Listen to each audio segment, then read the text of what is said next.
Everyone, welcome to the session. आज की class में हम पढ़ने जा रहे हैं पंजाब स्कूल एजुकेशन बोर्ड की 5वीं क्लास की हिंदी की किताब पहली भाषा और उसमें से 7वां पार्ट जो कि एक कविता है, वैसाखी आई रे। आज हम इस चैप्टर का सार डिटेल में एक्सप्लेनेशन करेंगे और इम्पोर्टेंट क्वेश्चन आंसर्स डिस्कस करेंगे। अगर आपने और डिटेल में सबरी की वीडियो देखनी है तो वो ऑलरेडी प्लेलिस्ट में अपलोडेड है, आप जरूर देखिएगा। तो चलो सार से शुरू करते हैं। इस कविता में बताया गया है, हर वर्ष वैसाखी आती है, वह अपने साथ अनेक यादें लेकर आती है। ये हमें जलियांवाला बाग की याद दिलाती है। अंग्रेज अधिकारी डायर के जुल्म और खूनी कुएं की यादें इसी से जुड़ी हुई हैं।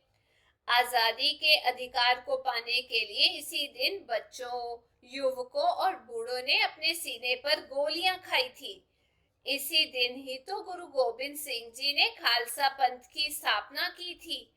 वैसाखी का दिन ही तो है जब किसान अपनी पकी फसलों की कटाई कंबाइनों से करने लगते हैं। इस खुशी में भंगड़े, गिद्दे, मेलों, नए कपड़ों और गहनों की खरीद की धूम से मच जाती है। चलिए अब पद्यांश पढ़ते हैं और उसको समझते हैं। पहला, वैसाखी आई रे, वैसाखी आई रे, यादें हजारों साथ लाई रे। वैसाखी है याद दिलाती, जलियांवाला बाग की माटी। आजादी अधिकार हमारा, हमें अपना देश है प्यारा। खूनी कुआं जो है कहलाता, डायर का वह जुल्म बताता। बच्चे, बूढ़े और युवकों ने सीने पे गोली खाई रे। वैसाखी आई रे। अब इसमें कठिन शब्द है। माटी का मतलब होता है मिट्टी, अधिकार का मतलब होता है हक और जुल्म का मतलब होता है अत्याचार। अब ये जो पंक्तियां हैं जो हमने अभी पढ़ी हैं, इसमें कवि ने वैसाखी पर्व के आगमन का स्वागत करते हुए इसके ऐतिहासिक महत्ता को भी बताने का प्रयास किया है। और इसमें कवि कहता है कि वैसाखी का त्योहार आया है और अपने साथ हजारों पुरानी यादों को भी लाया है। वैसाखी का ये त्योहार हमें जलियांवाले बाग की उस मिट्टी की याद दिलाता है जहां अपने प्यारे भारत देश की आजादी की मांग करने वाले हजारों लोग शहीद कर दिए गए।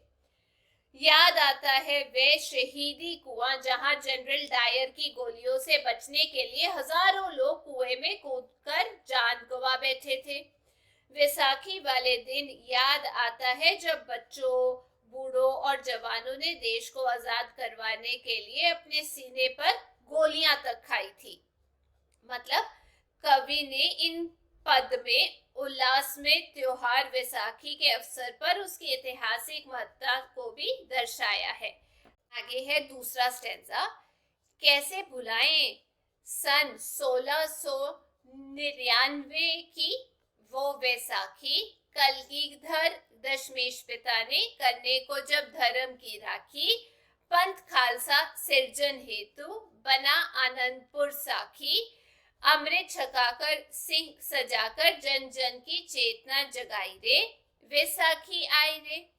अब इसमें कुछ कठिन शब्द हैं, जैसे कलगीधर मतलब कलगी धारण करने वाले, दशमेश मतलब या हम कह सकते हैं दशम या फिर हम कह सकते हैं 10वें गुरु जो है सिखों के। ठीक है। वैसे ही सृजन का मतलब होता है जिसे हम बोलते हैं सृजना, या आप कह सकते हैं इसका मतलब होता है रचना या स्थापना। वैसे ही हेतु का मतलब होता है लिए। राखी का मतलब होता है रक्षा। आगे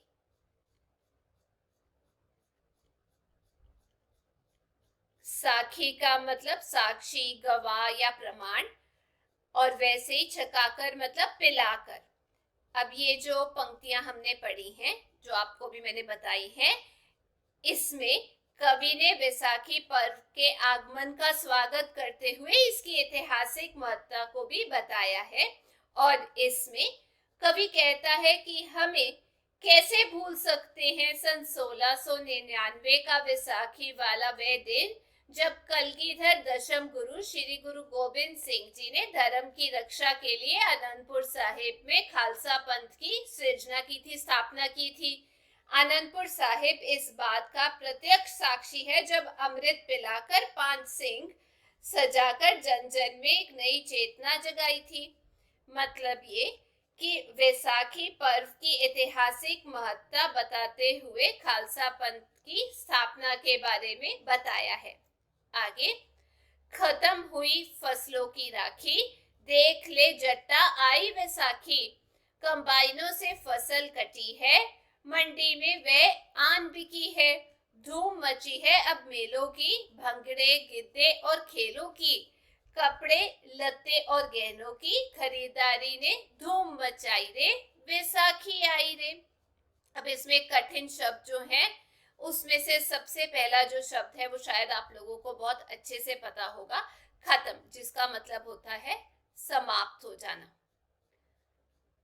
वैसे ही अगला राखी का मतलब होता है रक्षा, कंबाइन होता है फसल काटने वाली मशीन, वैसे ही धूम मचाना मतलब आप कह सकते हैं रौनक करना। तो ये जो पंक्तियां हमने अभी पढ़ी हैं, इन पंक्तियों के अंदर कवि ने वैसाखी पर्व का स्वागत करते हुए कहा है कि वैसाखी आने का स्वागत करते हुए कवि कहता है कि अब फसलों की राखी यानी रखवाली समाप्त हुई और जट्टा यानी किसान भाई वैसाखी आई है। कंबाइनों से फसल कट गई है और सारी फसल मंडी में आके बिकने भी लगी है। मेलों की धूम मच गई है, भंगड़े गिद्दे और खेलों की धूम मच गई है, कपड़ों की तथा गहनों की खरीदारी ने धूम मचा दी है। चारों तरफ खुशियों का माहौल है, वैसाखी का त्योहार आया है। कहने का मतलब वैसाखी के त्योहार में होने वाले मेलों, उत्सवों, खेलों व रौनक मेले का इसमें वर्णन किया गया है। तो ये थे हमारे पाठ की चर्चा। अब हम चर्चा करेंगे इस पाठ में आने वाले इंपॉर्टेंट प्रश्न उत्तर की। तो यहाँ पर मैंने आप लोगों के लिए जो प्रश्न उत्तर है इंपॉर्टेंट इस पाठ के वो लिखे हैं। तो चलिए इन्हें पढ़ते हैं और इनका उत्तर देने की कोशिश करते हैं। पहला प्रश्न यहाँ पर दिया गया है, पंजाब में फसलों की कटाई से जुड़ा कौन सा त्योहार मनाया जाता है? उत्तर है पंजाब में फसलों की कटाई से जुड़ा त्योहार वैसाखी मनाया जाता है। दूसरा प्रश्न, जलियांवाले बाग में किसने गोलियां चलाई थी? उत्तर, जलियांवाले बाग में जनरल डायर ने गोलियां चलाई थी। तीसरा प्रश्न, आनंदपुर साहिब में गुरु गोबिंद सिंह जी ने किसकी स्थापना की थी? उत्तर, आनंदपुर साहिब में गुरु गोबिंद सिंह जी ने खालसा पंथ की स्थापना की थी।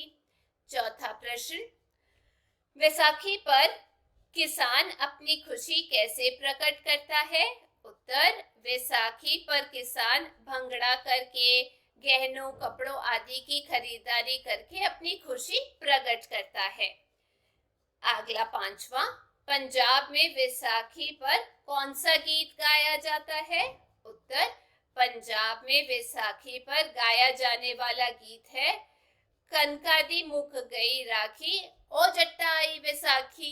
आगे, अपने अध्यापक से पूछिए, जलियांवाले बाग की घटना सुनो, धर्म की रक्षा के लिए गुरु गोबिंद सिंह जी द्वारा स्थापित खालसा पंथ की जानकारी प्राप्त करो और सिख धर्म के 10 गुरुओं के नाम लिखो और उनके बारे में जानकारी प्राप्त करो।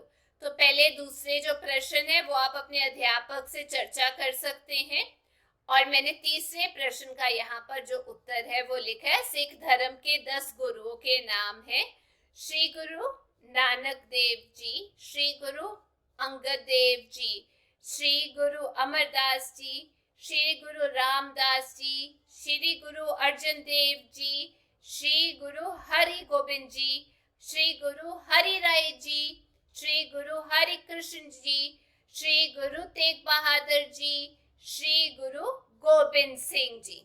आगे, सलाद करो पंथ खालसा सिरजन हेतु, बना आनंदपुर साखी, अमृत छकाकर सिंह सजाकर, जन जन की चेतना जगाए रे, वैसाखी आए रे।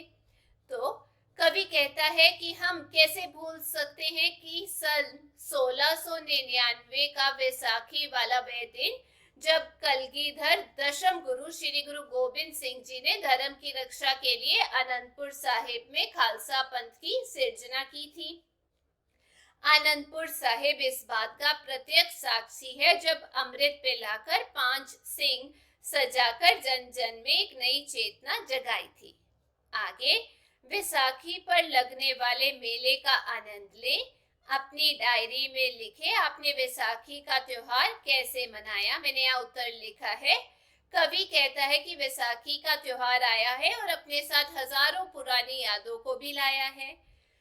वैसाखी का ये त्योहार हमें जलियांवाले बाग की उस मिट्टी की याद दिलाता है जहां अपने प्यारे भारत देश की आजादी की मांग करने वाले हजारों लोग शहीद कर दिए गए।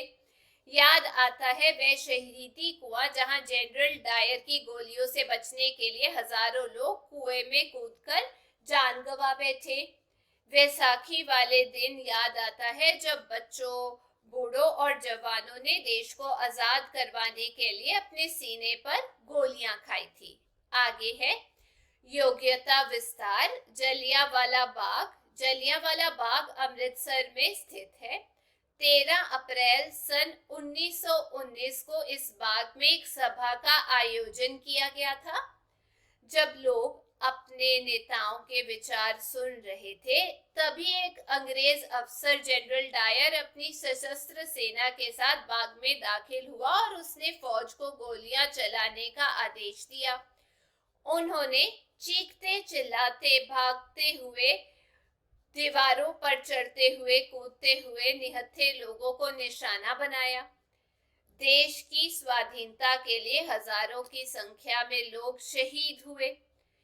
उन शहीदों के बलिदान ने देश को आजादी दिलाई। आगे, खूनी कुआं। जलियांवाला बाग में स्थित एक कुआं है जिसे खूनी कुआं कहा जाता है। जब जनरल डायर ने जलियांवाला बाग में सभा में बैठे लोगों पर गोलियां चलाई तो लोग जान बचाने के लिए इस कुएं में कूद गए और मर गए। कहते हैं कि कुआं लाशों से भर गया था, इसलिए इसे खूनी कुआं कहा जाता है। खालसा पंथ। सिखों के 10वें गुरु गुरु गोबिंद सिंह जी ने आनंदपुर साहिब में सन 1699 में वैसाखी के दिन एक विशाल दीवान का आयोजन किया था। गुरु जी ने धर्म की रक्षा के लिए 5 प्यारों का चुनाव किया था। यह 5 प्यारे अलग अलग धर्मों और प्रदेशों के थे। लाहौर का भाई दयाराम, हस्तिनापुर का भाई धर्मराय, द्वारिका का भाई मोहकम चंद, बिदर का भाई साहिब चंद और पुरी का भाई हिम्मत राय। गुरु जी ने इन्हें 5 प्यारों का नाम से पुकारा। आगे है योग्यता विस्तार। जैसे पंजाब में किसान और कृषि से जुड़ा त्योहार वैसाखी मनाया जाता है, उसी प्रकार दक्षिण भारत के तमिलनाडु और आंध्र प्रदेश में जनवरी माह में मकर संक्रांति के अवसर पर कृषि से संबंधित पोंगल त्योहार मनाया जाता है। जैसे पंजाब में किसान गेहूं की फसल की कटाई शुरू करते हैं, उसी प्रकार तमिलनाडु में धान की फसल की कटाई शुरू होती है। वैसाखी से भारतीय संवत शुरू होता है और इसे नव वर्ष के रूप में मनाया जाता है। तो ये था आज का पाठ और उसके ऊपर चर्चा। मैं उम्मीद करती हूँ आप सबको ये समझ आ गया होगा। यदि आपको वीडियो अच्छी लगी तो चैनल को लाइक, शेयर, सब्सक्राइब करना मत भूलिएगा। फिर मिलेंगे। Till then take care, bye bye.